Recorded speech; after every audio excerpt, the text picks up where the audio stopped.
नमस्ते, वेलकम और welcome back to the educational channel of botany Adda में आप सभी का स्वागत है।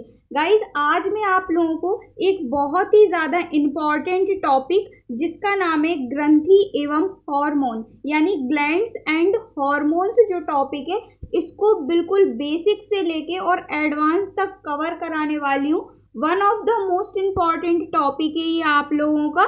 हो सकता है थोड़ी सी वीडियो आप लोगों की लेंदी हो जाए, लेकिन ये जो आपका टॉपिक है इसके बाद आपको इस टॉपिक को पढ़ने की ज़रूरत नहीं पड़ेगी। इतने अच्छे से मैं आप लोगों को नोट्स प्रिपेयर करके लेके आई हूँ कि कोई भी चीज़ मैंने आपको मिस नहीं की है। ठीक है, चाहे फिर वो आपके वन लाइनर फैक्ट हो, चाहे फिर वो आपकी कोई सी भी ग्लैंड हो, ग्लैंड से निकलने वाले सारे हार्मोन मैंने आपको एक एक करके बिल्कुल बेसिक से सभी कुछ इसमें अपने नोट्स में ऐड किए हैं। साथ ही साथ उन हार्मोन से कौन कौन सी प्रॉब्लम, कौन कौन सी बीमारियां होती हैं वो भी मैंने आपको बताया है। ग्रंथियों के बारे में डिटेल में बताया है। वन लाइनर फैक्ट जो कि कॉम्पिटिटिव एग्जाम्स में पूछे जाते हैं वो भी मैंने इसमें आपको इंक्लूड किए हैं। ठीक है, तो वीडियो के एंड तक बने रहिएगा। बढ़िया से कान खोलकर बस शांत दिमाग से आपको जो है वो टॉपिक को सुनते जाना है और बाकी की गारंटी मेरी है कि आप लोगों को टॉपिक क्लियर हो जाएगा। ठीक है, तो चलिए फिर स्टार्ट करते हैं। हमारा जो टॉपिक है जिसका नाम है ग्रंथि एवं हार्मोन, इंग्लिश में कहूँ तो ग्लैंड्स एवं हार्मोन्स। ठीक है, तो सबसे पहली बात तो यही आती है टॉपिक को स्टार्ट करने से पहले कि आखिरकार ये जो ग्रंथियां हैं ये ग्रंथियां होती क्या हैं। तो देखो कि ग्रंथियां जो है ना हमारी बॉडी का बहुत ही इम्पॉर्टेंट पार्ट होती हैं। क्यों होती हैं? क्योंकि ये ग्रंथियां अपने अंदर से कई प्रकार के हार्मोन्स, कई प्रकार के एंजाइम्स, कई प्रकार के रसों का स्त्रावण करती हैं जो कि हमारी बॉडी में बहुत ही महत्वपूर्ण भूमिका निभाते हैं। चाहे हमारी ग्रोथ से रिलेटेड हो, ग्रोथ बढ़ाते हैं, मेटाबॉलिज्म की क्रियाएं कराते हैं। इसके अलावा कई विभिन्न प्रकार की क्रियाएं हमारी बॉडी में होती हैं। पाचन होता है, वो सब कुछ किस वजह से होता है? जो आपकी ग्रंथियां होती हैं, ग्रंथियों के द्वारा जो हार्मोन्स, एंजाइम्स, रस वगैरह जो निकलते हैं उनके द्वारा ही होता है। तो हुई ना आपकी ग्रंथियां इंपॉर्टेंट, इसीलिए मैंने आपसे कहा है कि ये जो ग्रंथियां होती हैं ये ग्रंथियां बॉडी का बहुत ही महत्वपूर्ण पार्ट होती हैं। ठीक है, तो चलिए थोड़ा थोड़ा टॉपिक को भी हम जो भी नोट्स है उसको भी पढ़ते जाते हैं ताकि टॉपिक भी कवर होता जाए और बात भी समझ आती जाए। ठीक है, तो कहा गया है कि हमारी बॉडी के विकास के लिए और हमारी बॉडी में नियंत्रण के लिए जो ग्रंथियां होती हैं वो बहुत ही इम्पॉर्टेंट पार्ट होती हैं। क्यों? क्योंकि ये अपने अंदर से कई तरह के हार्मोन्स, कई तरह के एंजाइम्स, कई तरह के रस का स्त्रावण करती हैं। वो बात माना मैंने कि ग्रंथियां अलग अलग प्रकार से होती हैं और अलग अलग ग्रंथियां अलग अलग प्रकार के हार्मोन्स और एंजाइम्स और रसों को निकालती हैं। बट अभी सिंपल सी बात क्या है कि ग्रंथियां जो है ना हमारी बॉडी की इम्पॉर्टेंट भाग हैं। क्यों है? क्योंकि हमारी बॉडी का डेवलपमेंट करती हैं, हमारी बॉडी को कंट्रोल करती हैं। ठीक है, इसके अलावा इनके अंदर से कई प्रकार के एंजाइम्स निकलते हैं, कई प्रकार के हार्मोन्स निकलते हैं, कई प्रकार के रसेस निकलते हैं। ठीक है, वो मैं आपको आगे आगे बताती जाऊंगी धीरे धीरे कि कौन सी ग्रंथि से कौन सा हार्मोन निकलता है। क्लियर हुआ आप लोगों को? अब यहाँ पर देखो, ये जो मैंने आपको नोट करके लिखी हुई है दो बातें, यहाँ पे ध्यान से सुनना। क्या होता है कि हमारी बॉडी में आठ तरह के जो है वो सिस्टम पाए जाते हैं। जैसे कि आपका रेस्पिरेटरी सिस्टम हो गया, जैसे कि आपका पाचन तंत्र हो गया, डाइजेस्टिव सिस्टम, जैसे कि आप लोगों का एंडोक्राइन सिस्टम हो गया, उसी तरह से आपका नर्वस सिस्टम हो गया। इस तरह से 8 तरह के आपके सिस्टम जो है वो बॉडी के अंदर पाए जाते हैं और सबका अलग अलग काम होता है। जो आपका डाइजेस्टिव सिस्टम होता है, पाचन तंत्र होता है, उसका कार्य होता है पाचन करना। ठीक है, रेस्पिरेटरी जो सिस्टम होता है उसका काम होता है श्वसन करना। ठीक है, इसी तरह से 8 प्रकार के आपकी बॉडी के अंदर तंत्र पाए जाते हैं। तो उन्हीं में से एक तंत्र होता है आप लोगों का एंडोक्राइन सिस्टम। ठीक है, जिसको अंतःस्त्रावी तंत्र के नाम से भी जाना जाता है हिंदी में। तो इस अंतःस्त्रावी सिस्टम के अंतर्गत जो ग्लैंड्स होती हैं, जो ग्रंथियां होती हैं, उनको रखा गया है। ठीक है, तो मेरा मकसद था बताने का आप लोगों को कि जो ग्लैंड्स होती हैं उनको एंडोक्राइन सिस्टम के अंतर्गत रखा गया है। अब बात आती है कि जो ग्लैंड्स होती हैं इनकी स्टडी, इनके अध्ययन को क्या कहते हैं।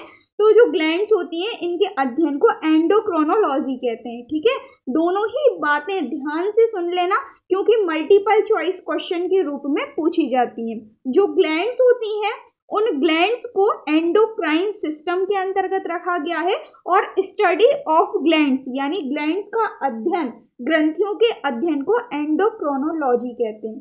ठीक है, तो ये हुई आप लोगों की छोटी सी बात जो कि आप लोगों को याद रखना है।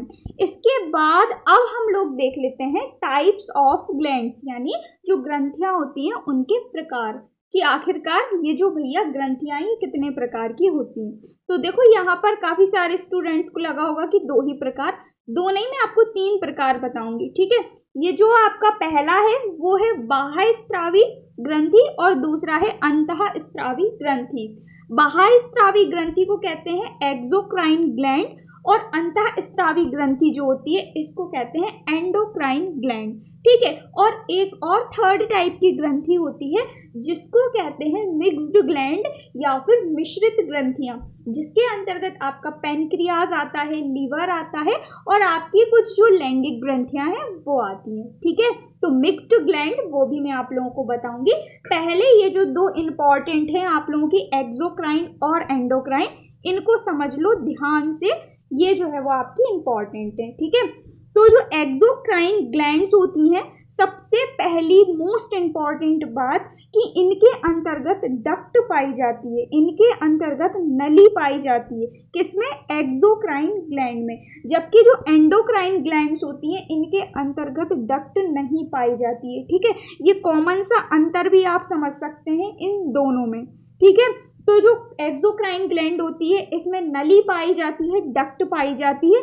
उस डक्ट के थ्रू जो एक्सोक्राइन ग्लैंड्स होती हैं ये अपने अंदर से केमिकल्स वगैरह, जो भी हार्मोन्स, जो भी एंजाइम, जो भी रस वगैरह निकालती हैं वो इस डक्ट के थ्रू निकालती हैं। ठीक है, तो सीधी सी बात है कि एक्सोक्राइन जो ग्लैंड्स होती हैं इनके अंतर्गत नलियां या नली युक्त होती है, नली पाई जाती हैं, डक्ट पाई जाती हैं। उन डक्ट के थ्रू जो बाह्य स्त्रावी ग्रंथियां हैं वो अपने अपने केमिकल्स को शरीर के बाहर जो है वो निकालती हैं।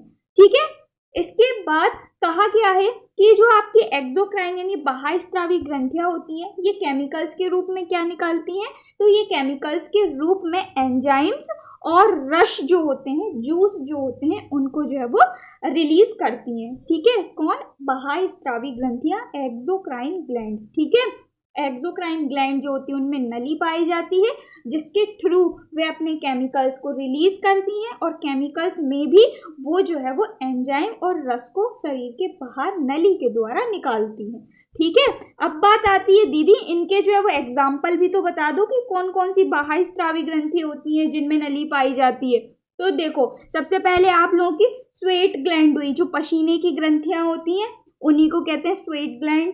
ठीक है, अश्रु ग्रंथि हुई, लैक्रिमल ग्लैंड जिसको आंसू जिससे आते हैं ना वही अश्रु ग्रंथि। मेमोरी ग्लैंड, दुग्ध ग्लैंड जो होती हैं वो भी आप लोगों की बाह्य स्त्रावी ग्रंथियां होती हैं। तेलीय ग्रंथि, जो तेलीय ग्रंथियां होती हैं हमारी बॉडी में पाई जाती हैं वो भी आपकी बाह्य स्त्रावी ग्रंथियां होती हैं। जो लार ग्रंथि होती है, सलाइवा ग्लैंड्स, वो भी बाह्य स्त्रावी ग्रंथियां होती हैं। उनमें भी डक्ट के थ्रू ही उनसे भी जो है वो केमिकल्स निकलते हैं। ठीक है, तो ये हुए आप लोगों के एग्जाम्पल काय के? बाह्य स्त्रावी ग्रंथि के। ठीक है, अब देख लेते हैं एंडोक्राइन ग्लैंड कि भैया ये एंडोक्राइन ग्लैंड क्या होती है। तो एंडोक्राइन ग्लैंड जो होती है ना इसमें इसमें नलियां नहीं पाई जाती हैं। ये देखो यहाँ पे मैंने साफ साफ लिखा है कि जो एंडोक्राइन ग्लैंड्स होती हैं, अंतः स्त्रावी ग्रंथियां होती हैं, इसमें जो है वो डक्ट लेस होती हैं यानी नली रहित होती हैं। इनमें जो है वो नली नहीं पाई जाती है। तो फिर इनमें नली नहीं पाई जाती है तो फिर ये अपने केमिकल क्या करती हैं, तो फिर ये अपने केमिकल ब्लड में डायरेक्ट छोड़ती हैं। ठीक है, और जो केमिकल है उनमें से भी क्या निकालती हैं, तो उनमें से हार्मोन निकालती हैं केमिकल के रूप में। ठीक है, तो सीधी सी बात, जो एंडोक्राइन ग्लैंड्स होती हैं, अंतः स्त्रावी ग्रंथियां होती हैं, उनमें नली नहीं पाई जाती है। ठीक है, उनमें नली नहीं पाई जाती है। वो जो अपना केमिकल, जो भी केमिकल के रूप में हार्मोन्स निकालती हैं वो डायरेक्ट ब्लड में निकालती हैं, डायरेक्ट ब्लड में छोड़ती हैं। क्यों? क्योंकि इनमें नली नहीं पाई जाती है। ठीक है, अब बात आती है कि इसके अंतर्गत दीदी कौन कौन सी जो है वो ग्रंथियां आएंगी। तो इसके अंतर्गत 9 प्रकार की अलग अलग ग्रंथियां आती हैं, जैसे कि पीनियल ग्रंथि हुई आप लोगों की, ठीक है, इसी टाइप से पीयूष ग्रंथि हुई, हाइपोथैलेमस हुई, पिट्यूटरी हुई, और थायराइड हुई, पैराथायराइड हुई। इस तरह से अलग अलग प्रकार की 9 ग्रंथियां आप लोगों की जो है वो आती हैं, जो कि मैं आप लोगों को आगे बताऊंगी। ठीक है, तो ये हुई एक्सोक्राइन और एंडोक्राइन ग्लैंड, जो कि मैंने आप लोगों को बताया। इसमें डिफरेंट आए तो डिफरेंट लिख देना, ना आए नॉर्मल डायरेक्ट 5 नंबर का क्वेश्चन आए तो एज इट इज लिख देना, मस्त जो है वो आप लोगों को नंबर मिल जाएंगे। और कॉम्पिटिटिव एग्जाम में तो फिर पूछा ही जाता है यहाँ से सारे के सारे क्वेश्चन जो भी लेके आई हूँ मैं आप लोगों को। ठीक है, तो शॉर्ट में समझ लीजिए, जो एक्सोक्राइन ग्लैंड्स होती हैं, बाह्यस्रावी ग्रंथियां होती हैं, ऐसी ग्रंथियां होती हैं जो अपने रसों का निर्माण शरीर के अंदर तथा इनका स्त्रावण शरीर के अंदर और बाहर किसी नली के द्वारा करती हैं, उन्हीं को बाह्यस्रावी ग्रंथियां कहते हैं, एक्सोक्राइन ग्लैंड्स कहते हैं, जैसा कि मैंने आप लोगों को बताया। और ये सारे उनके एग्जाम्पल हुए। क्लियर हुआ? वहीं दूसरी ओर आती हैं एंडोक्राइन ग्लैंड्स। तो जो एंडोक्राइन ग्लैंड्स होती हैं, ऐसी ग्रंथियां होती हैं जो अपने हार्मोन्स का निर्माण शरीर के अंदर तथा इनका स्त्रावण भी शरीर के अंदर रक्त में यानी ब्लड में डायरेक्ट करती हैं। क्यों करती हैं डायरेक्ट? क्योंकि इनके अंदर नली नहीं पाई जाती है, इसीलिए जो है वो ये अपने हार्मोन्स का स्त्रावण शरीर के अंदर डायरेक्ट ब्लड में करती हैं। तो ऐसी ग्रंथियां कहलाती हैं आपकी अंतःस्रावी ग्रंथियां। और इनके अंतर्गत ये 9 टाइप की ग्रंथियां जो है वो ऐड की हुई हैं, जो कि मैं आप लोगों को बताऊंगी। ठीक है, तो ये मैंने आपको एंडोक्राइन और एक्सोक्राइन ग्लैंड्स के बारे में बताया। आई होप आपको क्लियर हुआ होगा कि ये दोनों की दोनों होती क्या है। ठीक है, इसके बाद देखो, जो मैंने आप लोगों से कहा था ये 9 टाइप की ग्रंथियां, इनके बारे में जान लो कि आखिर ये कौन कौन सी होती हैं। ठीक है, साथ ही साथ इनकी लोकेशन भी मैं आप लोगों को बता दे रही हूँ कि कहाँ कहाँ पर इनकी जो है वो लोकेशन प्रेजेंट होती है। साथ ही साथ मैं आपको एक डायग्राम भी शो कर दूंगी इसी स्क्रीन पे, तो वो भी आप देख लेना, उसमें भी आप लोगों को जो है वो पता चल जाएगा कि कौन सी जो ग्लैंड है वो कहाँ पर बॉडी के किस पार्ट में प्रेजेंट होती है। ठीक है, तो देखो ये जो आपकी हाइपोथैलेमस होती है, हाइपोथैलेमस आपके ब्रेन में प्रेजेंट होती है, पहली ग्रंथि। दूसरी आपके पीयूष हुई, जिसको पिट्यूटरी के नाम से भी जाना जाता है, ये भी आपके मस्तिष्क में प्रेजेंट होती है। तीसरी आप लोगों की पीनियल ग्रंथि, जो कि आप लोगों के मस्तिष्क में प्रेजेंट होती है। चौथी हुई आप लोगों की थायराइड ग्लैंड, जो कि आपके गले में प्रेजेंट यानी नेक में प्रेजेंट होती है। पांचवी आप लोगों की पैराथायराइड ग्लैंड, जो कि आपके नेक यानी गले में प्रेजेंट होती है। छठी है आप लोगों की थाइमस ग्रंथि, जो कि आपके चेस्ट में यानी छाती में प्रेजेंट होती है। सातवीं है आप लोगों की अग्नाशय ग्रंथि, जिसको पैनक्रियाटिक ग्लैंड के नाम से भी जाना जाता है, जो कि आपके अमाशय में प्रेजेंट होती है। नेक्स्ट है आप लोगों की अधिवृक्क ग्रंथि, जिसको एड्रीनल ग्लैंड के नाम से भी जाना जाता है, जो कि आपकी किडनी के ऊपर प्रेजेंट होती है। देन नेक्स्ट है आपकी 9वें नंबर की गोनेड्स ग्लैंड्स यानी लैंगिक ग्रंथियां। इसके अंतर्गत आपकी टेस्टिस और ओवरी ये दोनों पाई जाती हैं। जो है वो लैंगिक ग्रंथियों के अंतर्गत दोनों दो के पेयर में जो है वो दोनों पेयर में प्रेजेंट होती हैं। ठीक है, दोनों की जो नंबर है वो 2 होते हैं। ठीक है, तो जो टेस्टिस हैं इनका नंबर भी 2 होता है, जो ओवरी हैं इनका नंबर भी 2 होता है, दोनों की दोनों गोनेड्स ग्लैंड्स होती हैं। ठीक है, तो ये मैंने आपको 9 तरह की ग्रंथियां बताई, जो कि कौन सी ग्रंथियां हैं, जो कि आप लोगों की एंडोक्राइन ग्लैंड है। होप आप लोगों को समझ में आया होगा। साथ ही साथ मैंने आपको इनकी लोकेशन भी बताई, जो कि लोकेशन आप लोगों के जो है वो एग्जाम में पूछी जाती हैं। और मैंने आपको डायग्राम भी शो किया, जिससे आप लोगों को ये जो है वो सारी ग्रंथियां दिख भी जाएं कि कहाँ पे कौन से बॉडी के पार्ट में ये जो है वो प्रेजेंट होती हैं। क्लियर हुआ? चलते हैं, अब ये तो मैंने आप लोगों को बता दिया एंडोक्राइन और एक्सोक्राइन ग्लैंड के बारे में। अब समझ लो कि एक जो थर्ड टाइप की ग्रंथि है, मिश्रित या मिक्स्ड ग्लैंड, आखिरकार ये क्या होती है।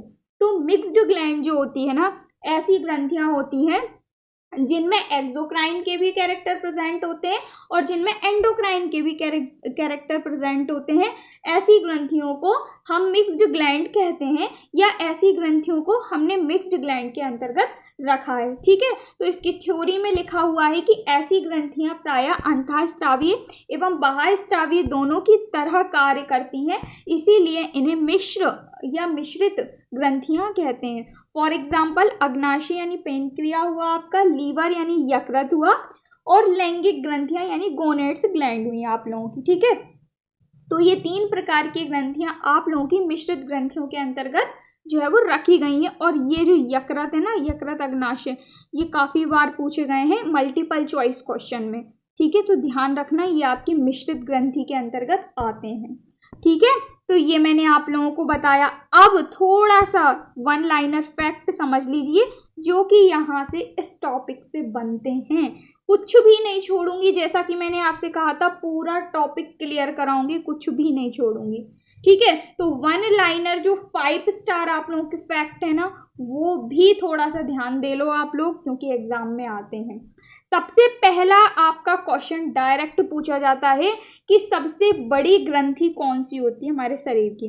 तो सबसे बड़ी जो ग्रंथि है, यदि क्वेश्चन आए कि सबसे बड़ी ग्रंथि कौन सी होती है हमारे शरीर की, तो वो है लीवर। लीवर हमारे शरीर की सबसे बड़ी ग्रंथि होती है, जो कि प्रायः 1.5 से 2 kg का होता है, जो कि सबसे बड़ा होता है, सबसे बड़ी मिक्स्ड ग्लैंड के अंतर्गत आता है।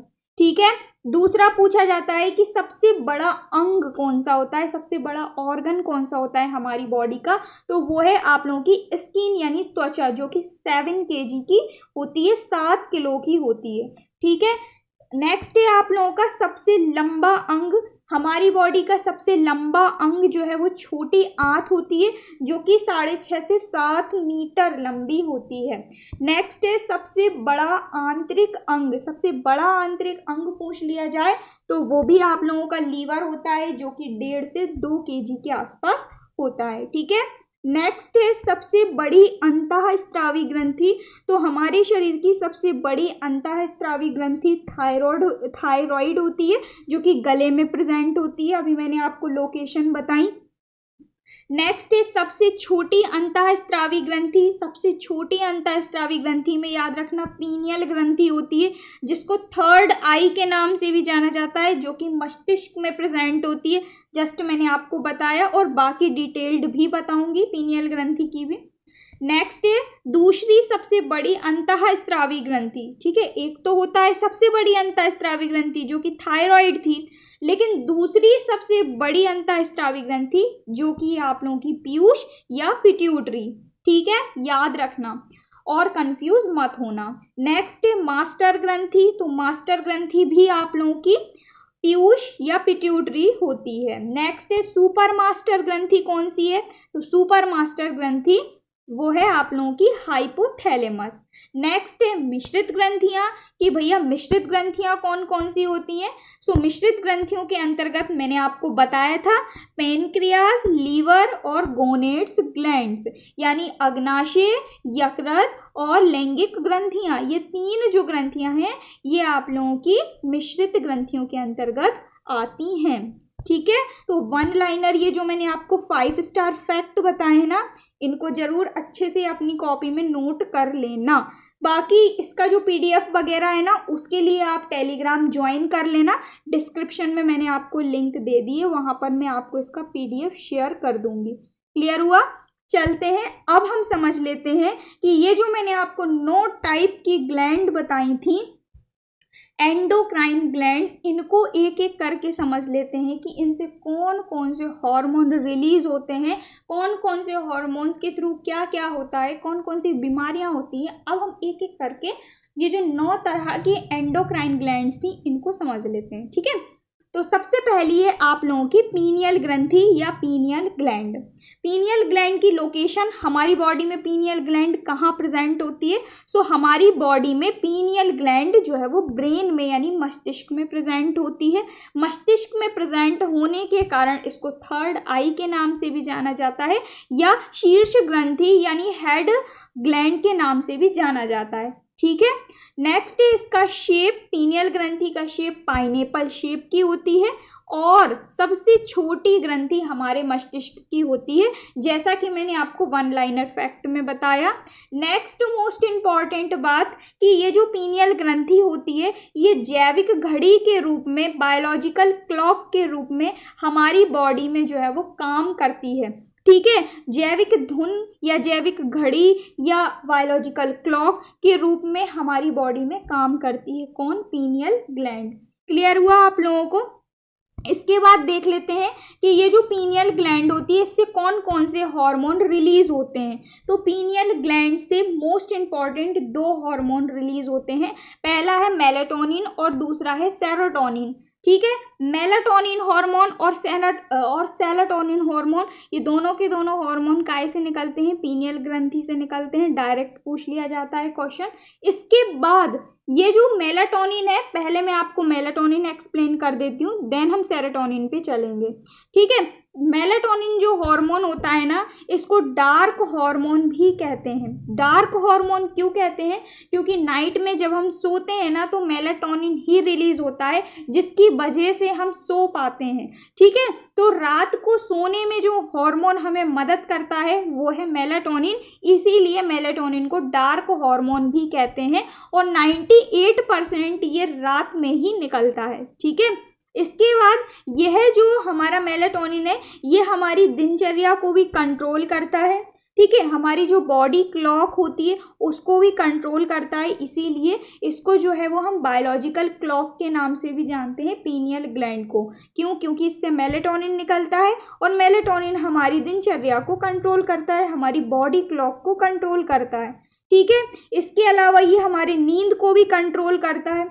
नींद को कैसे कंट्रोल करता है कि कभी ये ज़्यादा निकलता है, कभी कम निकलता है। कम निकलता है तो हमें नींद नहीं आती है और ज़्यादा निकलता है तो हम पूरे दिन सोते ही सोते रहते हैं। इस तरह से ये जो है वो मेलाटोनिन हमारी नींद को कंट्रोल करता है, हमारी हैबिट्स को कंट्रोल करता है। जैसा कि आप सभी जानते ही होंगे कि कोई भी हैबिट, कोई भी आदत हम 21 दिन में जो है वो चेंज कर सकते हैं। 21 दिन तक यदि हमें सुबह उठना है, यानी हमें 5 बजे या 4 बजे उठना है, तो यदि हम 21 दिन तक सुबह 4 बजे अलार्म लगा कर उठेंगे तो 21 दिन बाद हम खुद ही देखेंगे कि हमारी आदत बन जाती है। क्यों होता है? ये भी आपके पीनियल ग्रंथि के कारण ही होता है।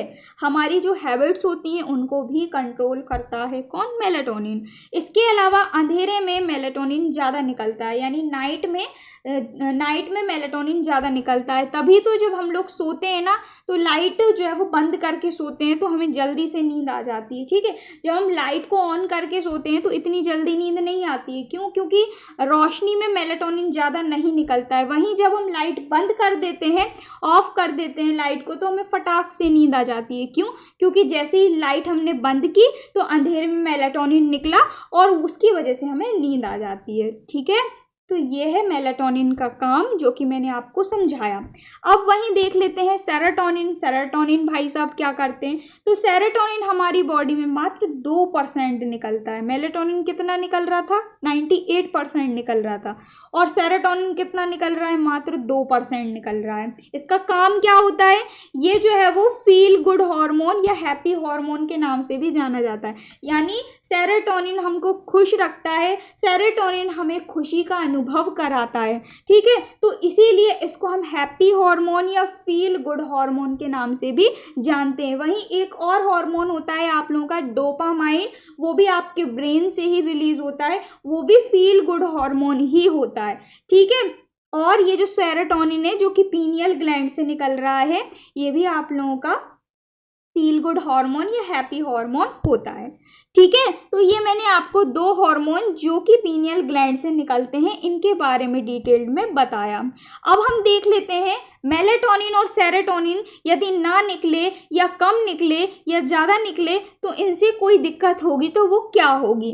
तो इनसे जो रोग होंगे उनमें सबसे पहला है मेलाटोनिन। यदि मेलाटोनिन कम निकलेगा तो हमें नींद कम आएगी। स्वाभाविक सी बात है ना, हम सोएंगे ही नहीं। मेलाटोनिन नहीं निकलेगा तो हम कहाँ से सोएंगे, ठीक है। जब मेलाटोनिन कम निकलेगा हमको नींद कम आएगी तो हमें इंसोमिया हो जाएगा। क्या हो जाएगा? इंसोमिया। ये एक रोग है, ये एक बीमारी है, ठीक है, मेलेटोनिन के कम निकलने से होती है। वहीं दूसरी ओर यदि मेलेटोनिन ज़्यादा निकलने लगा हमारी बॉडी में तो क्या होगा, तो यदि मेलेटोनिन हमारी बॉडी में ज़्यादा निकलेगा तो भाई साहब हम पूरे दिन सोते ही रहेंगे, और पूरे दिन सोते रहेंगे तो हमारी जो बॉडी की क्लॉक है वो एबनॉर्मल हो जाएगी, तो हम चिड़चिड़े रहेंगे पूरे दिन, ठीक है।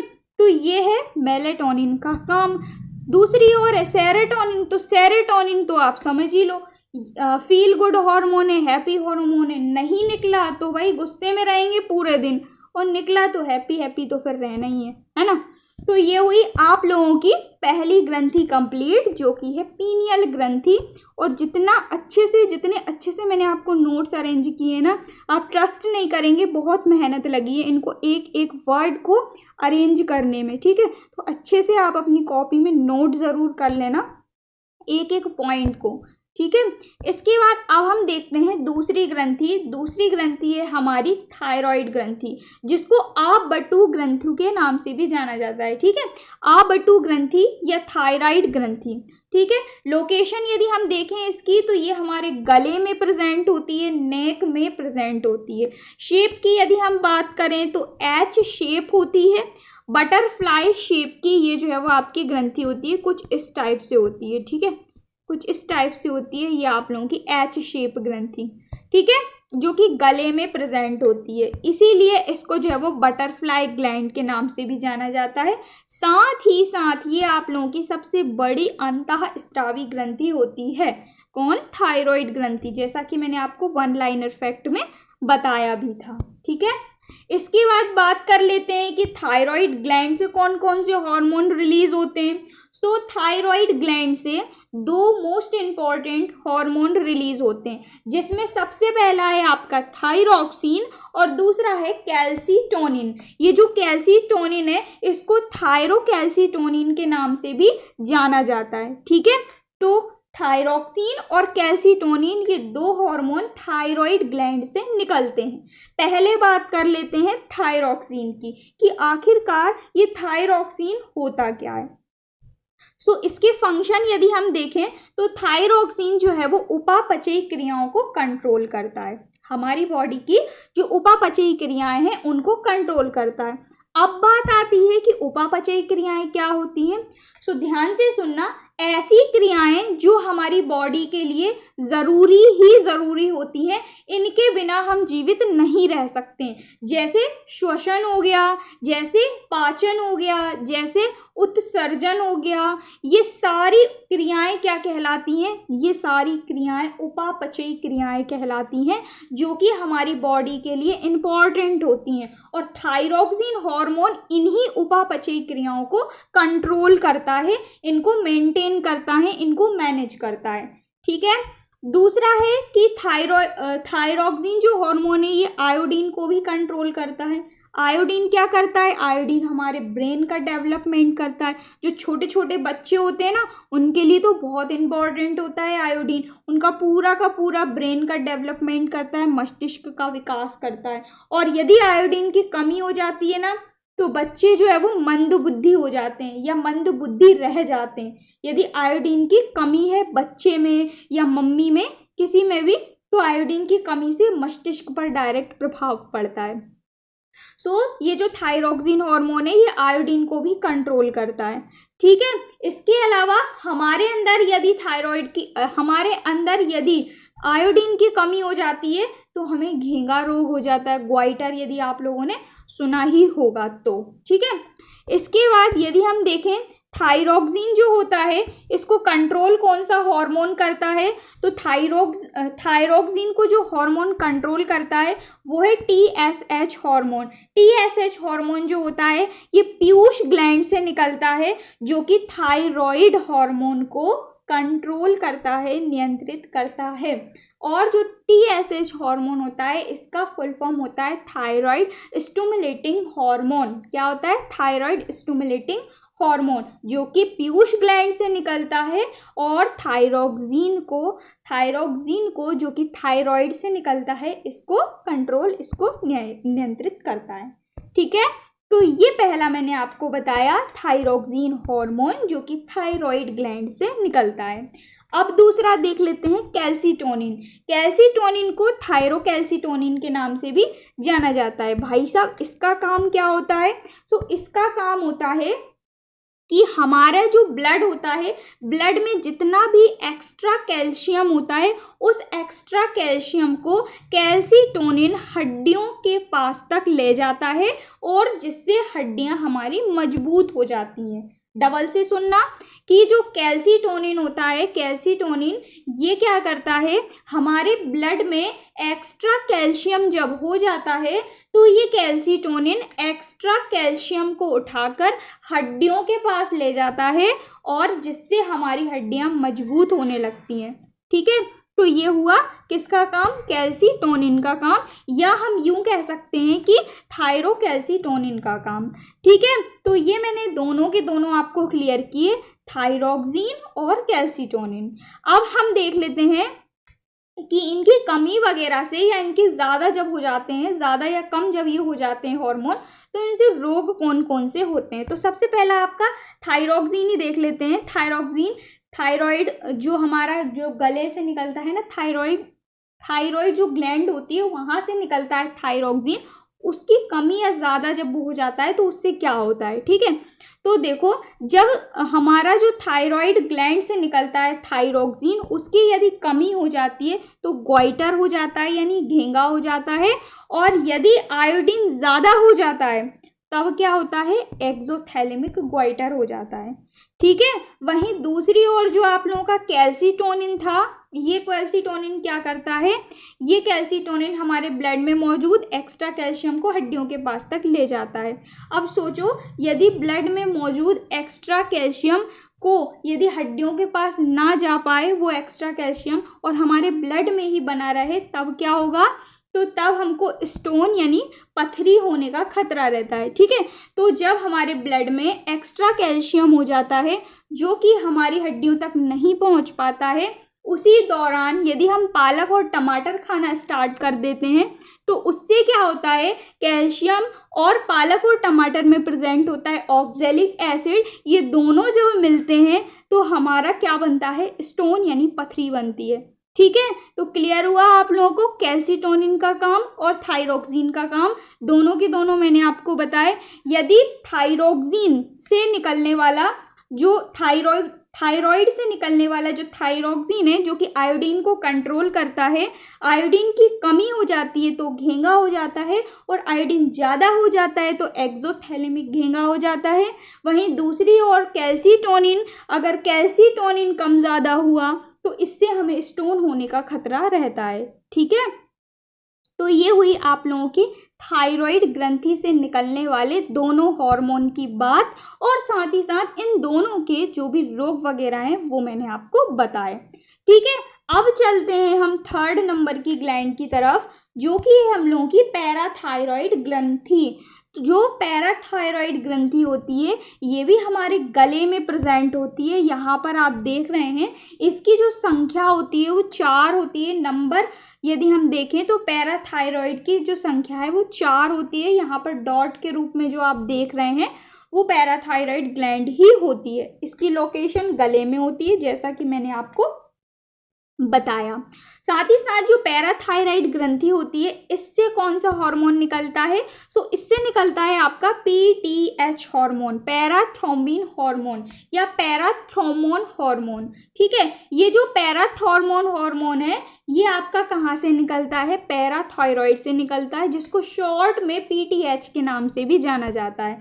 अब ये PTH क्या करता है, ये PTH कैल्सीटोनिन को कंट्रोल करता है। और कैल्सीटोनिन कहाँ से निकल रहा था, कैल्सीटोनिन हमारे थायराइड से निकल रहा था, ये वाला कैल्सीटोनिन। इसी को कंट्रोल कौन करता है, तो इसी को कंट्रोल हमारी पैराथायरॉइड से निकलने वाला PTH करता है।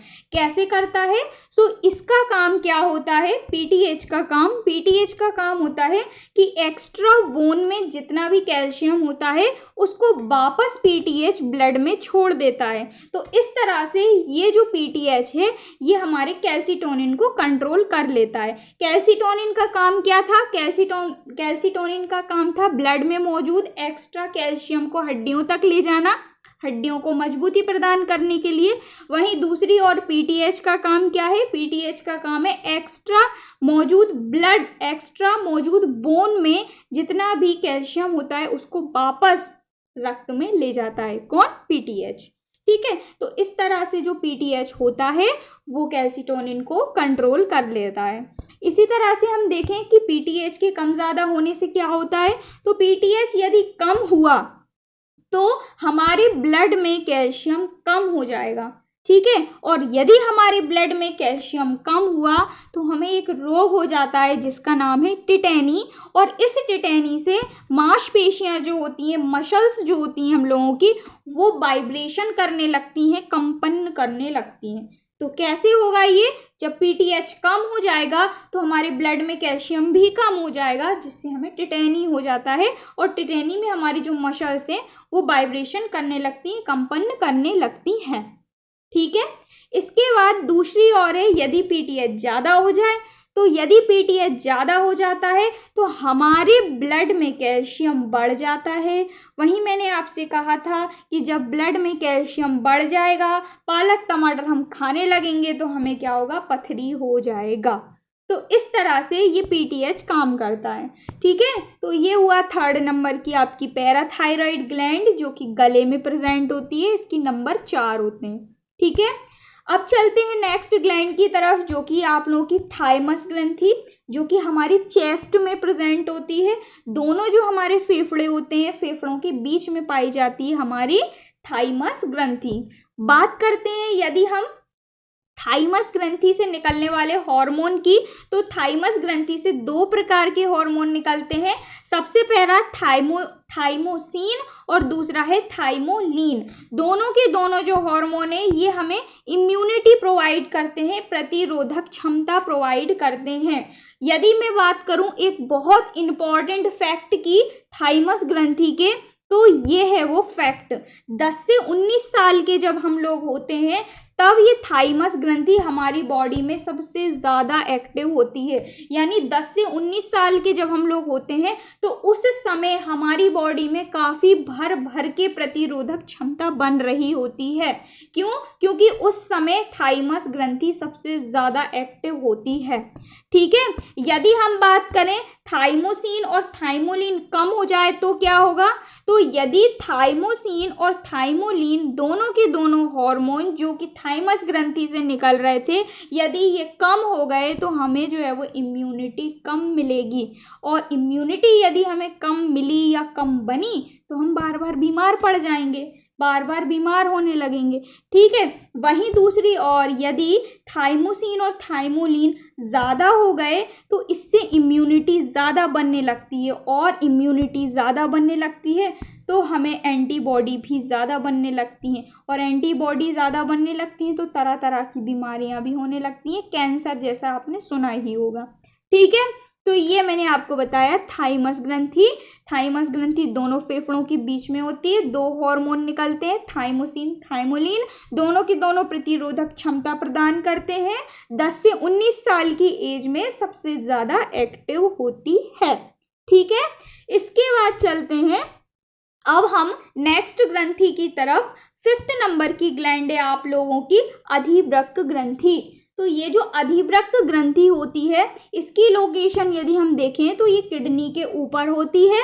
इसकी नंबर यदि हम बात करें तो 2 होते हैं। ये जो छोटी छोटी आप देख रहे हो 320 ग्राम की, ये आप लोगों की किडनी है, और इस किडनी के ऊपर ये जो आप छोटी छोटी देख रहे हो यही है आपकी एड्रीनल ग्लैंड, जो कि 4 से 6 ग्राम की होती है। ठीक है, तो ये छोटी छोटी हैं आपकी 2 किडनियां 320 ग्राम की, और इसके ऊपर ये जो आप लोगों को छोटी छोटी 2 दिख रही हैं ये है आप लोगों की अधिवृक्क यानी एड्रीनल ग्लैंड, जो कि 4 से 6 ग्राम की होती हैं।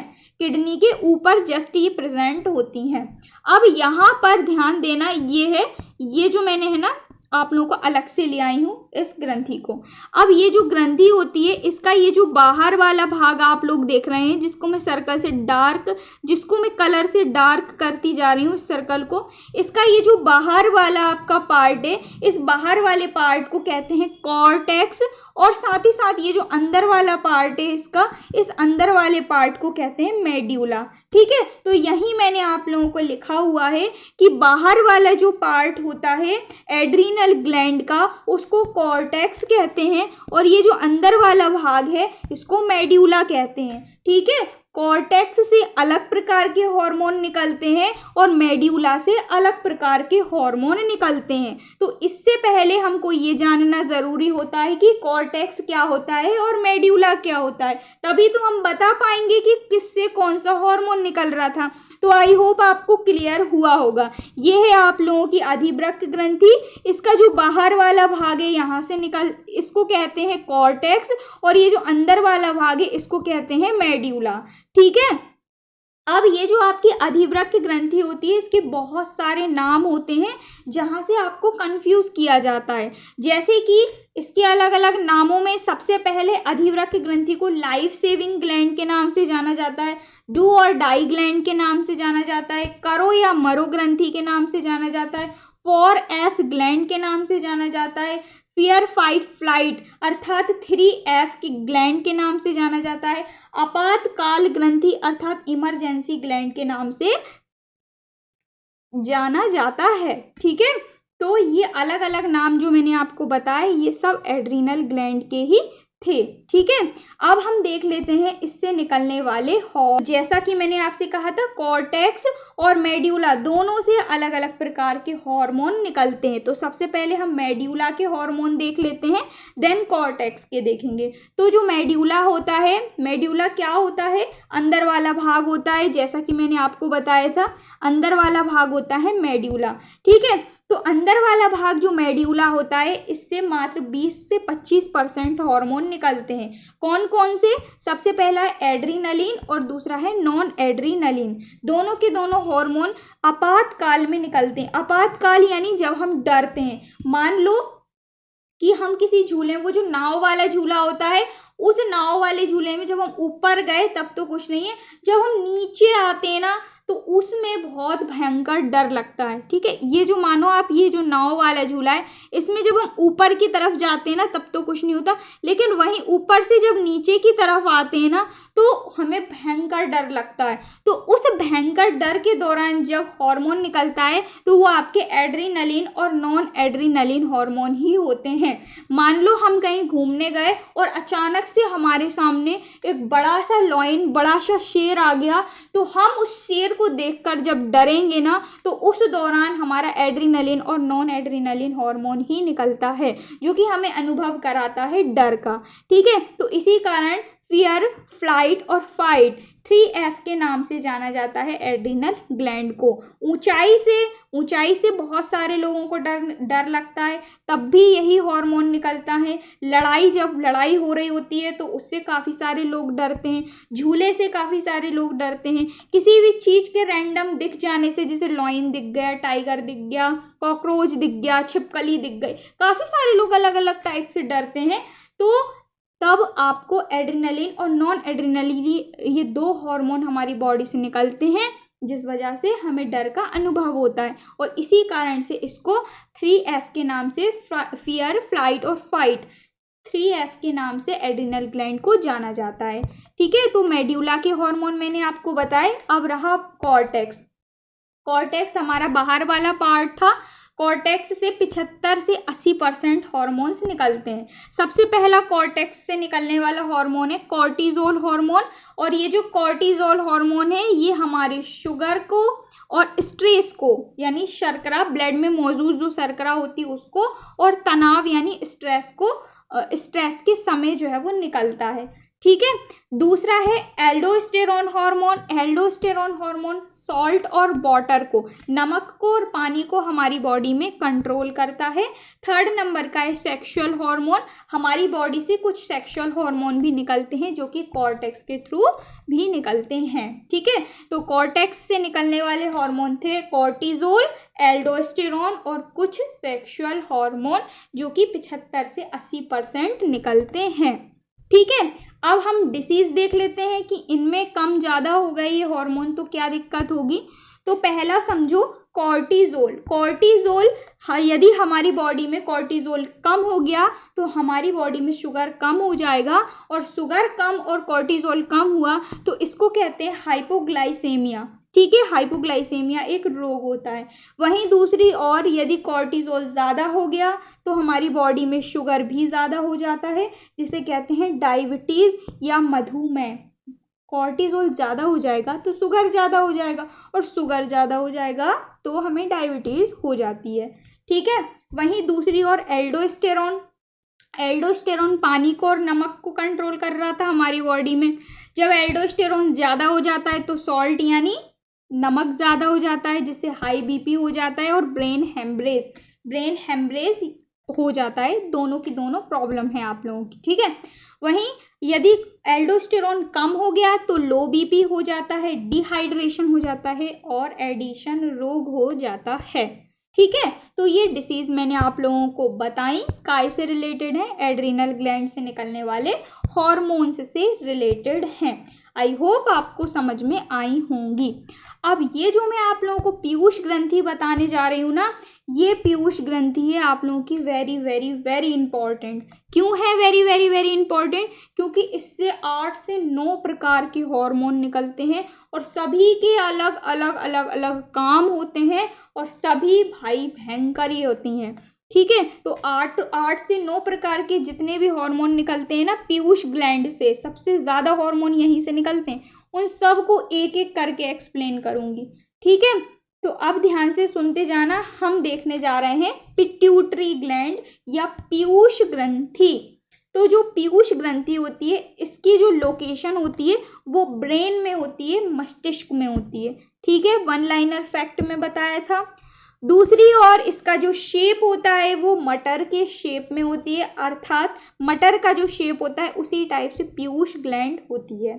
ठीक है, इसका वेट यदि हम बात करें, वजन यदि हम बात करें तो 0.5 ग्राम इसका जो है वो वजन होता है। अदर नेम क्या है इसका? इसका अदर नेम है मास्टर ग्रंथि। पूछा जाता है कि मास्टर ग्रंथि के नाम से किसको जाना जाता है, तो पीयूष या पिट्यूटरी ग्लैंड को ही मास्टर ग्रंथि के नाम से जाना जाता है। क्लियर हुआ इतनी बातें? अब देख लेते हैं कि इससे कौन कौन से हार्मोन निकलते हैं। तो इससे निकलने वाले कई प्रकार के हार्मोन होते हैं, जिसमें सबसे पहला हार्मोन है आप लोगों का वृद्धि हार्मोन, जिसको ग्रोथ हार्मोन के नाम से जाना जाता है या सोमेटोट्रोपिन हार्मोन के नाम से जाना जाता है। ठीक है, तो सबसे पहला जो आप लोगों का हार्मोन है जिसका नाम है सोमेटोट्रोपिन हार्मोन, इसका कार्य सबसे पहले देखते हैं कि इसका कार्य हमारी बॉडी में आखिरकार क्या होता है। तो ये जो सोमेटोट्रोपिन हार्मोन है ये हमारी जो भी वृद्धि होती है, ऊंचाई होती है, लंबाई होती है, इसको जो है वो बढ़ाता है। ठीक है, जनरली क्या होता है कि जो मेल होते हैं ना, मेल में 21 साल तक जो है वो हाइट जो है वो बढ़ती है। वहीं दूसरी और जो फीमेल्स होती हैं उनमें 18 ईयर तक जो है वो हाइट बढ़ती है। किसकी वजह से? जो आपका सोमेटोट्रोपिक या फिर ग्रोथ हार्मोन होता है इसकी वजह से। यानी 18 और 21 साल तक सोमेटोट्रोपिन हमारी बॉडी में बढ़िया मात्रा में रिलीज होता है। इसके बाद इसकी जो मात्रा है वो हमारी बॉडी में कम होने लगती है। इसी वजह से 18 और 21 साल के बाद हाइट जो है वो मेल और फीमेल में धीरे धीरे जो है वो बढ़ना जो है वो कम होने लगती है। ठीक है, या फिर हम कहें कि रुक जाती है हमारी हाइट। ठीक है, क्यों? क्योंकि जो हमारा ग्रोथ हार्मोन है ये निकलना बंद कर देता है। ठीक है, यदि हम बात करें और क्या करता है ये वृद्धि हार्मोन, तो ये जो वृद्धि हार्मोन है ना ये हमारे शरीर के आकार का, यानी हमारा जो शरीर होता है इसके शेप का भी निर्धारण करता है कि आखिरकार जो फीमेल्स और जो मेल होते हैं उनका शेप बॉडी का किस टाइप से होता है। ठीक है, अब यदि हम बात करें कि ये जो हमारा वृद्धि हार्मोन है यदि ये किसी में बहुत ज़्यादा निकल जाए या बहुत कम निकल जाए तो क्या होता है, तो इससे होने वाले रोग, यदि वृद्धि हार्मोन या सोमेटोट्रोपिन हार्मोन कम निकलेगा हमारी बॉडी में तो स्वाभाविक सी बात है हमारी जो हाइट है वो कम रह जाएगी और हम जो है वो बोने यानी टिंगे भी कहते हैं कोई लोग, ऐसे हो जाएंगे, यानी हम लोगों की हाइट जो है वो नहीं होगी, जिसको बोनापन हम लोग कहते हैं। वहीं दूसरी तरफ यदि हमारी बॉडी से जो वृद्धि हार्मोन है ये यदि ज़्यादा निकलने लगेगा तो हमको एक प्रॉब्लम होगी जिसका नाम है जिजान्टिज्म। इसका सबसे बेस्ट और सटीक एग्जाम्पल है द ग्रेट खली, उसकी बॉडी आप लोगों ने देखी ही होगी। तो यदि जो वृद्धि हार्मोन है वो हमारी बॉडी में ज़्यादा रिलीज होगा तो हमको हो जाएगी जिजान्टिज्म नामक प्रॉब्लम, और यदि निकलेगा ही नहीं हमारी बॉडी में यानी वृद्धि हार्मोन की कमी होगी तो हमको बोनापन हो जाएगा। ठीक है, तो ये सबसे पहला हार्मोन है आप लोगों का वृद्धि हार्मोन, जिसके बारे में मैंने आप लोगों को बताया। इसके बाद जो सेकंड हार्मोन है ना, one of the most important hormone है जो कि पीयूष या पिट्यूटरी ग्लैंड से निकलता है। ये क्या करता है आखिरकार, तो ये जो है ना, इसको सबसे पहली बात हम लव हार्मोन या स्नेह हार्मोन के नाम से जानते हैं। वन लाइनर क्वेश्चन है, डायरेक्टली आप लोगों के एग्जाम में पूछा जाता है कि स्नेह हार्मोन या लव हार्मोन के नाम से कौन सा हार्मोन जाना जाता है, तो वो है आप लोगों का ऑक्सीटोसिन। ठीक है, वहीं दूसरी ओर ये जो ऑक्सीटोसिन है ये जो मिल्क होता है, मिल्क का स्त्रावण करता है, दूध का स्त्रावण करता है कौन, ऑक्सीटोसिन। और दूसरी ओर जो प्रजनन होता है, प्रजनन में भी हेल्प करता है ऑक्सीटोसिन। जो लेबर पेन होता है, ठीक है, प्रसव के दौरान जो पीड़ा होती है उसको भी कम करता है कौन, ऑक्सीटोसिन।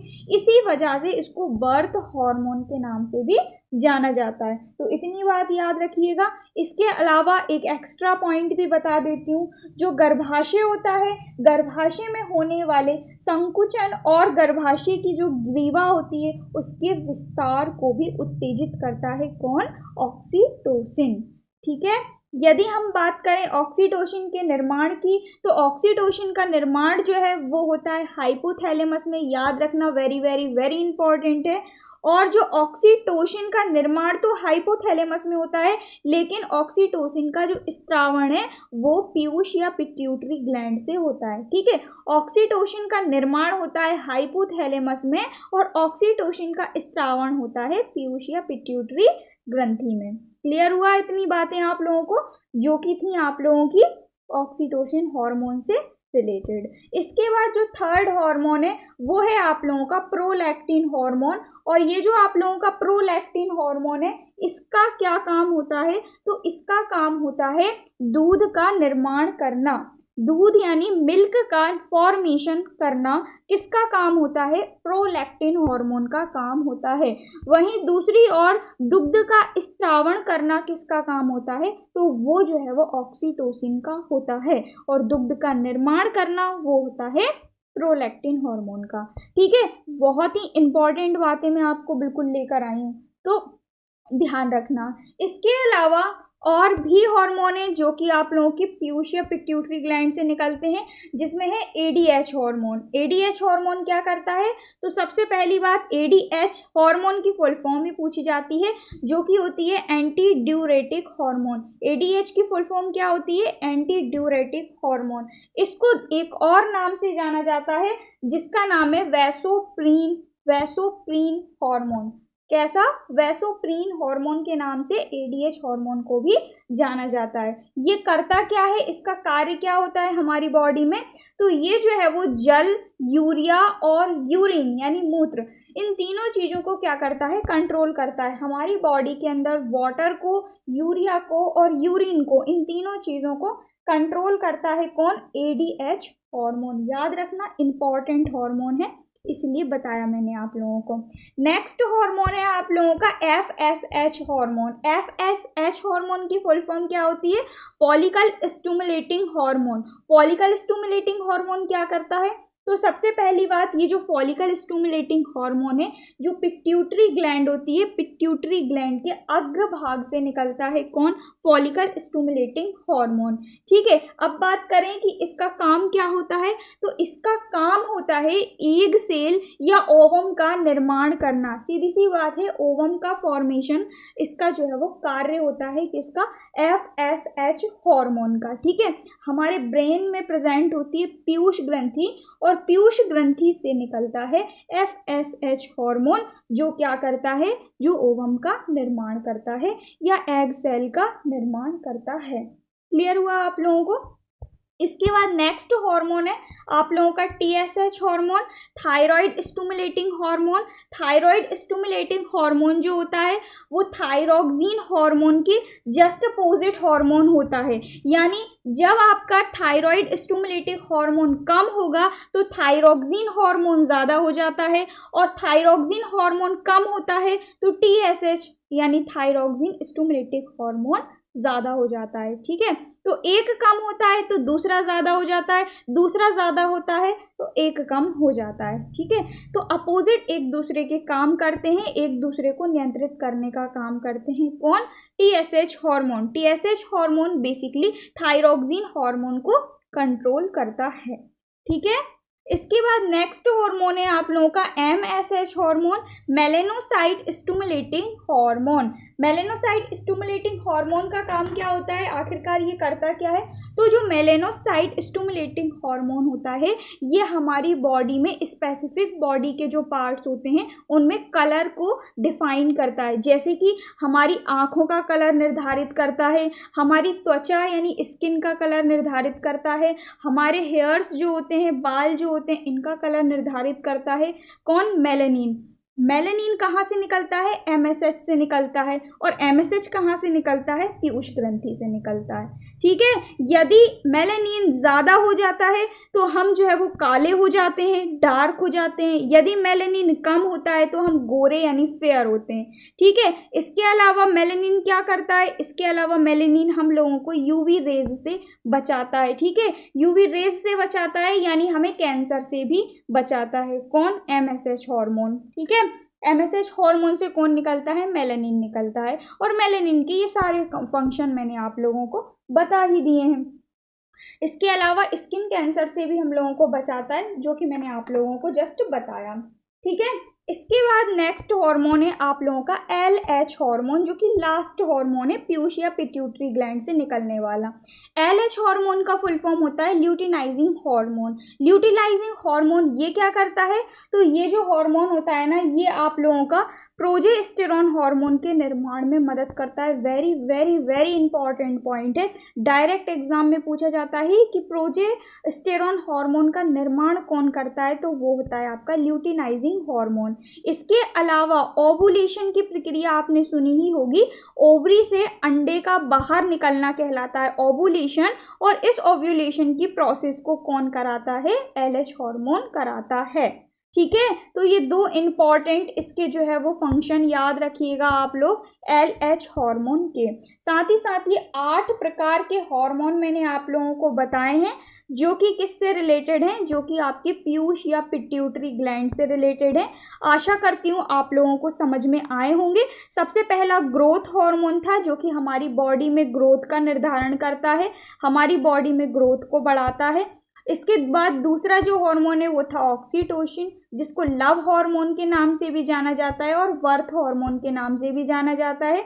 वहीं तीसरी तरफ था आप लोगों का प्रोलैक्टिन हार्मोन, जो कि दुग्ध का निर्माण करता है। इसके बाद जो फोर्थ हार्मोन था वो था एंटी ड्यूरेटिक हार्मोन, जो कि जिसको वैसोप्रीन हार्मोन के नाम से जाना जाता है, जो कि हमारी बॉडी में वाटर, यूरिया और यूरिन इन तीनों को कंट्रोल करता है। फिर है FSH हार्मोन, जो कि पिट्यूटरी ग्लैंड के अग्रभाग से निकलता है और ओवम का फॉर्मेशन करता है। इसके बाद नेक्स्ट था आप लोगों का TSH हार्मोन, जो कि थायरोक्सिन हार्मोन को नियंत्रित करता है। TSH कम होता है तो थायरोक्सिन ज़्यादा हो जाता है, थायरोक्सिन ज़्यादा होता है तो TSH कम हो जाता है। तो यानी एक ज़्यादा होता है तो दूसरा कम हो जाता है, दूसरा ज़्यादा होता है तो पहला कम हो जाता है। इसके बाद नेक्स्ट था MSH हार्मोन। MSH हार्मोन से निकलता है मेलानिन, और मेलानिन हमारी बॉडी में कलर को डिफाइन करता है। यदि मेलानिन कम होता है तो हम गोरे होते हैं, मेलानिन ज़्यादा होता है तो हम काले होते हैं। मेलानिन UV रेज से बचाता है, स्किन कैंसर से भी मेलानिन बचाता है। नेक्स्ट था आप लोगों का ल्यूटिनाइजिंग हार्मोन, जो कि प्रोजेस्टेरॉन हार्मोन का निर्माण करता है, ओवरी से अंडे को बाहर निकालता है, अर्थात ओवुलेशन की प्रोसेस में महत्वपूर्ण भूमिका निभाता है। कौन? ल्यूटिनाइजिंग हार्मोन या LH हार्मोन।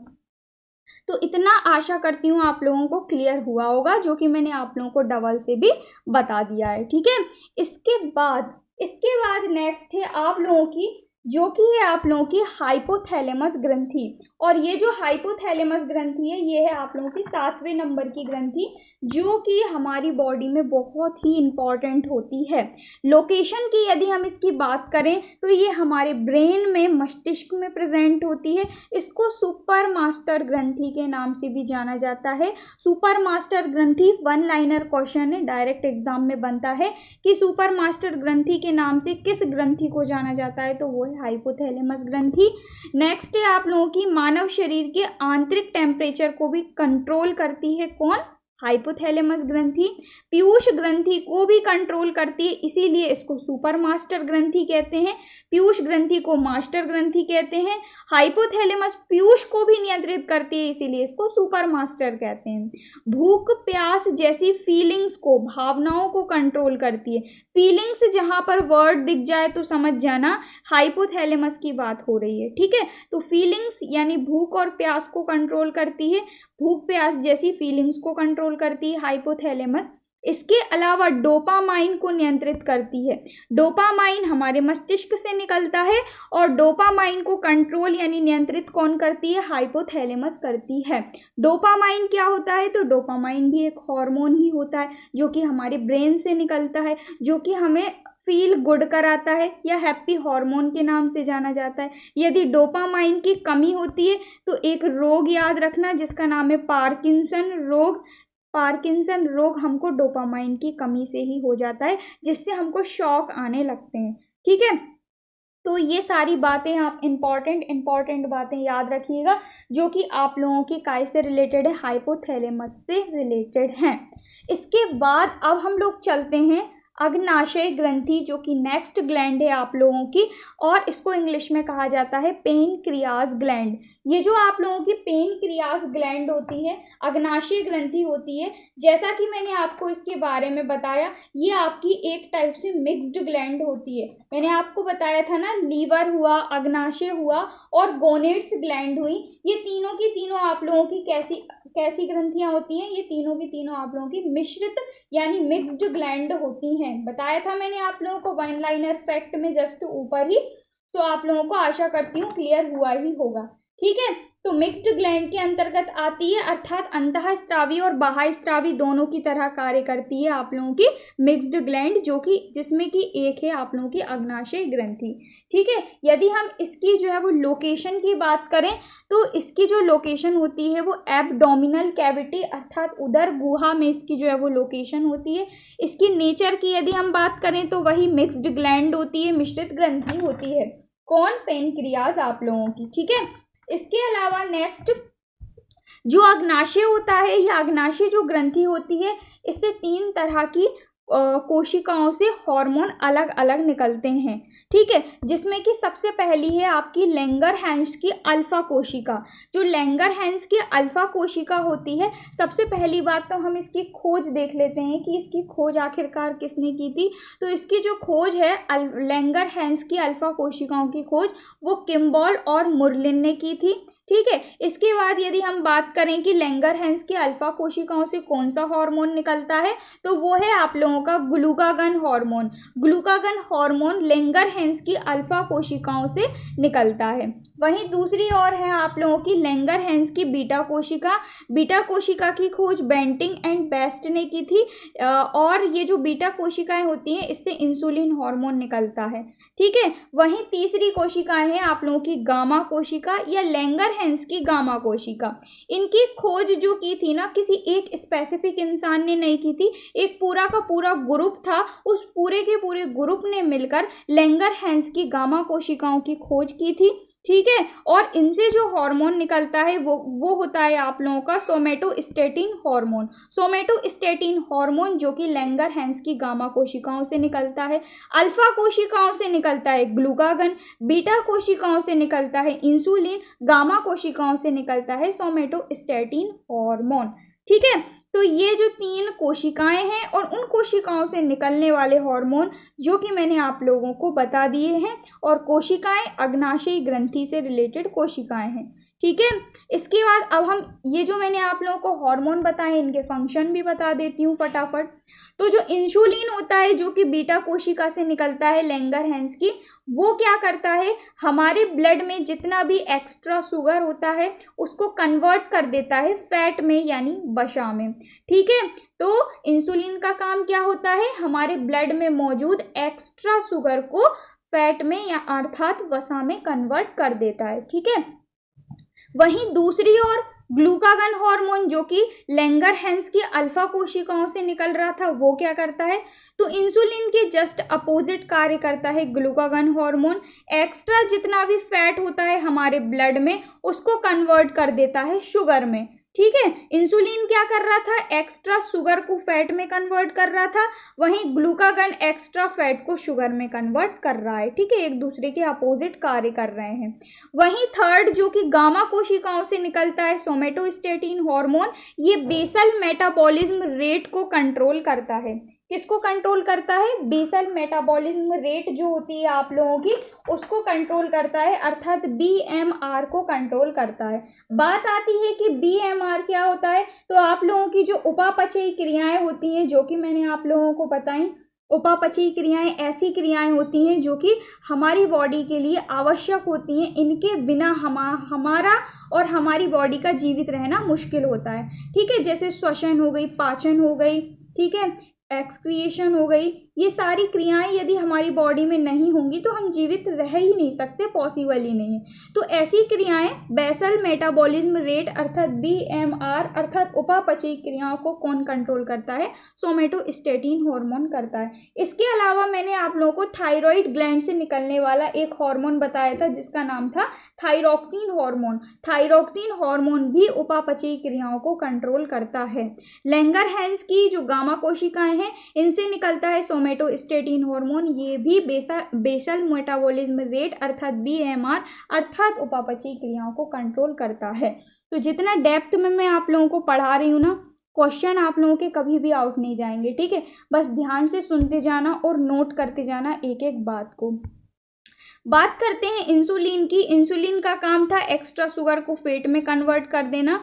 यदि हमारा इंसुलिन ज़्यादा हो जाएगा हमारे ब्लड में तो हमें क्या होगा, तो हमें जो है वो डायबिटीज़ हो जाएगा। ठीक है, सपोज करो हमारे ब्लड में इंसुलिन ज़्यादा हो गया तो हमें जो है वो ब्लड शुगर लेवल वो भी ज़्यादा हो जाएगा, और ब्लड शुगर लेवल ज़्यादा हो जाएगा तो हमें डायबिटीज़ हो जाएगी। यदि इंसुलिन हमारे ब्लड में कम हो गया तो ब्लड में इंसुलिन कम हो गया तो जो जितना भी शुगर है वो सारा शुगर फैट में कन्वर्ट हो जाएगा, जिससे क्या होगा, जिससे हमको हाइपरग्लाइसेमिया हो जाएगा। क्या हो जाएगा, हाइपरग्लाइसेमिया हो जाएगा। ठीक है, तो याद रखना ये दो प्रॉब्लम्स इंसुलिन से रिलेटेड हैं जो कि मैंने आप लोगों को बताई हैं। ठीक है, तो ये है आप लोगों की कौन सी ग्लैंड, अग्नाशयी ग्लैंड या पैनक्रियास ग्लैंड, जिसके बारे में मैंने आपको बताया। अग्नाशय जो है इसकी खोज किसने की थी ये और जान लो, इंपॉर्टेंट है। तो अग्नाशय की खोज की थी आप लोगों के पाउल लैंगरहैंस ने। ठीक है, पाउल लैंगरहैंस ने अग्नाशय अर्थात पैनक्रियास की खोज की थी। इसके बाद चलते हैं नेक्स्ट ग्रंथि की तरफ। तो जो नेक्स्ट ग्रंथि है जिसका नाम है गोनेड्स ग्लैंड्स अर्थात लैंगिक ग्रंथियां। ये जो गोनेड्स ग्लैंड्स होती हैं इसके अंतर्गत आप लोगों की ओवरी और टेस्टिस आते हैं। ओवरी जो है वो फीमेल में प्रेजेंट होती है, टेस्टिस मेल में प्रेजेंट होते हैं। ओवरी की संख्या भी 2 होती है और टेस्टिस की संख्या भी 2 होती है। लोकेशन की यदि हम बात करें तो ओवरी की जो लोकेशन होती है वो बिलो द इंटेस्टाइन होती है, जबकि जो टेस्टिस होते हैं इनकी जो लोकेशन होती है वो उदर गुहा के बाहर स्थित होते हैं। उदर गुहा के बाहर कौन स्थित होते हैं, तो जो टेस्टिस हैं वो उदर गुहा के बाहर स्थित होते हैं। आप लोगों के माइंड में ज़रूर क्वेश्चन आ रहा होगा कि ऐसा क्यों होता है कि जो टेस्टिस होते हैं वो उदर गुहा के बाहर क्यों स्थित होते हैं। तो ध्यान से सुनना, इसका फैक्ट भी मैं आप लोगों को बता देती हूँ। तो हमारी जो बॉडी है, हमारी बॉडी का टेम्परेचर होता है 37 डिग्री सेल्सियस या 98 डिग्री फ़ारेनहाइट। हमारी बॉडी का टेम्परेचर क्या होता है, 37 डिग्री सेल्सियस या फिर 98 डिग्री फ़ारेनहाइट। ठीक है, 98 डिग्री फ़ारेनहाइट होता है। अब जो टेस्टिस होते हैं टेस्टिस से क्या होता है, टेस्टिस से जो स्पर्म होते हैं, स्पर्म का फॉर्मेशन होता है, अर्थात शुक्राणुओं का निर्माण होता है। किससे? टेस्टिस से। तो टेस्टिस से शुक्राणुओं के निर्माण के लिए उपयुक्त जो टेम्परेचर है बॉडी का, इससे थोड़ा सा कम टेम्परेचर की ज़रूरत होती है। कितने टेम्परेचर की ज़रूरत होती है? तो उनको जो टेम्परेचर की ज़रूरत होती है स्पर्म को फॉर्मेशन के लिए, वो 34 से 35 डिग्री सेल्सियस, ठीक है, 34 से 35 डिग्री सेल्सियस टेम्परेचर की ज़रूरत होती है टेस्टिस से स्पर्म के फॉर्मेशन के लिए। अब हमारे अंदर तो टेम्परेचर 37 डिग्री सेल्सियस होता है, तो इसी वजह से टेस्टिस जो है वो उदर गुहा के बाहर स्थित होते हैं और बाहर हल्का सा टेम्परेचर कम मिल जाता है, जिससे शुक्राणुओं का निर्माण हो जाता है। इसी वजह से जो टेस्टिस हैं वो उदर गुहा के बाहर स्थित होते हैं, ना कि उदर गुहा के अंदर, ठीक है। तो ये है टेस्टिस के बारे में, जो कि उदर गुहा के बाहर स्थित होते हैं। बात आती है कि टेस्टिस से कौन सा हार्मोन निकलता है, तो टेस्टिस से टेस्टोस्टेरोन हार्मोन निकलता है। और टेस्टिस केवल और केवल मेल में प्रेजेंट होते हैं, जिनकी संख्या या नंबर ऑफ टेस्टिस 2 होते हैं, ठीक है। वहीं बात कर लेते हैं हम लोग फीमेल की, तो केवल और केवल फीमेल में प्रेजेंट होती हैं क्या? ओवरी, जिनकी नंबर ऑफ संख्या 2 होती है। इनकी जो लोकेशन है वो क्या होती है? तो इनकी लोकेशन बिलो द इंटेस्टाइन होती है। इनसे यदि निकलने वाले हम हार्मोन्स की बात करें, तो इनसे जो हार्मोन्स निकलते हैं वो है एस्ट्रोजन, प्रोजेस्टेरोन, इनहिबिन और रिलैक्सिन। ये सारे हार्मोन निकलते हैं काय से? ये सारे हार्मोन निकलते हैं ओवरी से। ओवरी किस में प्रेजेंट होती है? ओवरी प्रेजेंट होती है फीमेल में, ठीक है। बाकी ये जो हार्मोन है ना, इनको मैं डिटेल में बताऊंगी नेक्स्ट वीडियो में। क्यों? क्योंकि ये जो हार्मोन है ना, इनको और भी ज़्यादा डेप्थ में पढ़ने की ज़रूरत है, हवाई पढ़ने की ज़रूरत नहीं है, क्योंकि यहाँ से डेप्थ में भी क्वेश्चन बनता है, ठीक है। तो एक नेक्स्ट वीडियो लेकर आऊँगी जहाँ पर मैं आप लोगों को ये सारे हार्मोन बता दूंगी और टेस्टोस्टेरोन के बारे में भी थोड़ा कुछ बता दूंगी। बेसिकली जो मेल होते हैं ना, मेल में मुख्य भूमिका निभाता है टेस्टोस्टेरोन हार्मोन, और ये सारे फीमेल में मुख्य भूमिका निभाते हैं हार्मोन, ठीक है। तो ये सारी कहानी थी आज की अपनी, जो ग्लैंड्स एंड हार्मोन आप लोगों का टॉपिक था इससे रिलेटेड। और मैंने अपनी तरफ से ये सारा का सारा जो टॉपिक है इसको निचोड़ कर पढ़ाया है। जितने भी वन लाइनर फैक्ट थे वो सारे मैंने आपको इसमें ऐड कर दिए। जितने भी इम्पॉर्टेंट बातें थी, इम्पॉर्टेंट प्रॉब्लम्स यानी बीमारियां थी, वो सब मैंने आप लोगों को इसके अंतर्गत बता दी हैं। आशा करती हूँ आप लोगों को समझ में आई होंगी। एक भी ग्रंथि मैंने नहीं छोड़ी है, चाहे मिश्रित ग्रंथि हो, चाहे आप लोगों की अंतःस्रावी ग्रंथि हो, चाहे बाह्यस्रावी ग्रंथि हो, चाहे वन लाइनर फैक्ट हो, चाहे किसी भी ग्रंथि की कोई भी लोकेशन हो, सब कुछ मैंने आपको बता दिया। जहाँ जहाँ पर मुझे ऐसा लगा कि आप लोगों को डायग्राम शो करने की ज़रूरत है, वहाँ मैंने आप लोगों को डायग्राम भी शो करके बताया है, ठीक है। तो यार वीडियो अच्छी लगी हो तो प्लीज़ वीडियो को लाइक, चैनल को सब्सक्राइब कर देना। जितने भी इम्पॉर्टेंट टॉपिक होते हैं या जो भी आप लोगों को लगता है कि ये हम लोगों से नहीं पढ़ा जाएगा, वो मुझे आप कमेंट करके बता देना। मैं सारे के सारे टॉपिक आप लोगों को एक्सप्लेन कर देती हूँ। बाकी कोई भी टॉपिक आप लोगों को चाहिए तो चैनल पर जाना, सर्च कर लेना, आप लोगों को ईजिली मिल जाएगा, ठीक है। बाकी मिलते हैं नेक्स्ट वीडियो में। आशा करती हूँ वीडियो आप लोगों को हेल्पफुल रही होगी। कोई भी डाउट हो कमेंट करके बता दीजिएगा। So thank you so much for watching. Keep on learning.